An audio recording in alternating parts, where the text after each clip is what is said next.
Hey Simply Bakers, it's Lainey and welcome back to my channel. Today's video is sponsored by SunButter and I'm sharing with you how to make a 5-ingredient SunButter cookie recipe. It's foolproof, delicious, and easy. Let's begin! So in a large bowl, you're going to add the brown sugar, the SunButter, and you're going to mix it until it's well combined.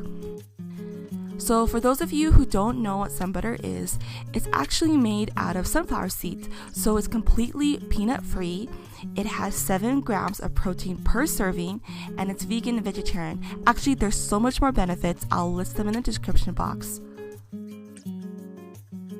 So let's get back to the recipe.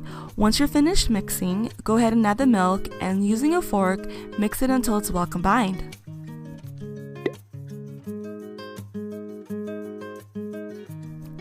Next, add the flour and baking soda and continue mixing. I started mixing with a fork, but eventually I used my wooden spoon because that became easier to mix with.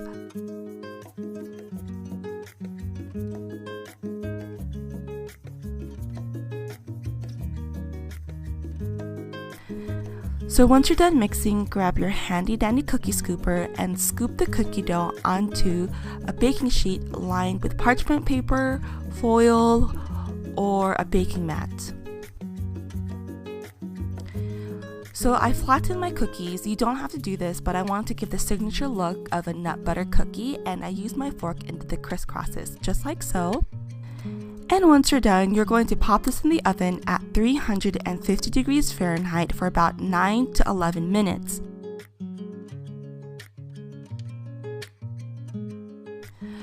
So once the cookies finished baking, I removed it from the oven and allowed it to bake a little bit more on the cookie sheet for about 2 minutes, and then I transferred the cookies over to a cookie rack to finish cooling.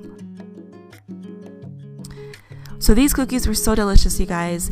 The texture was very similar to any other nut butters out there, so go ahead and give it a try and let me know in the comments how you guys liked it. Thank you guys so much for watching. Happy New Year, and I will see you on my next upload. Bye guys!